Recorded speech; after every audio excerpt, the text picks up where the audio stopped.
के अरे वास्तवमा हामीले गोटिङ्गेली नेपाली समाजलाई चाहिँ अलि एउटा चाहिँ यो अरू सामाजिक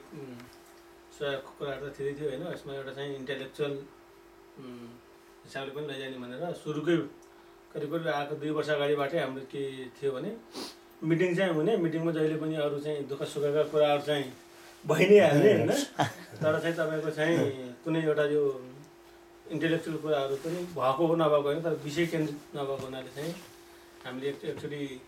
हाम्रो लोकनाथ सर हामी अनि यही कोठामा बसेर हामीले चाहिँ एउटा के प्रपोज गऱ्यौँ भने चाहिँ यो हाम्रो ग्यादरिङलाई चाहिँ एउटा इस्यु बेस चाहिँ गर्ने, ताकि चाहिँ प्रत्येक महिनामा अथवा कसरी हुन्छ एउटा महिनामा एउटा साथीले चाहिँ एउटा विषयमा चाहिँ टक प्रोग्राम चाहिँ सञ्चालन गर्ने अनि अरू साथीहरूले त्यसमा पार्टिसिपेट गर्ने भनेर चाहिँ हामीले करिब 6-7 महिना अगाडि हुन्छ त्यति बेला हामीले चाहिँ यो गऱ्यौँ होइन। त्यसको चाहिँ आज मूर्त रूप चाहिँ हाम्रो यो हुन गइराखेको छ, यो फर्स्ट टक प्रोग्राम हुन गइरहेको छ र विषय पनि एकदम जल्लो बल्लो छ होइन। वास्तवमा चाहिँ अब सबै हामी यो देश बाहिर बस्ने देशप्रेमी हामी नेपाली साथीभाइले चाहिँ अहिले जस्तो संविधान सभाको चुनावमा पनि हामीले यहाँबाट जे सक्दो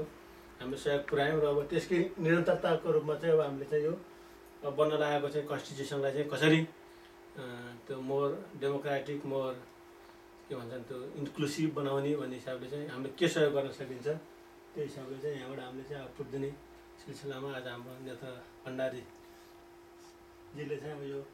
role of Nepali diaspora in constitution building of Nepal presentation दिन राख्नु भएको छ र यो प्रेजेन्टेसन पछि हामी डिस्कसन पनि गर्छौँ र त्यसपछि हामीले अर्को प्रेजेन्टेसनको लागि डेट र अनि त्यो के अरे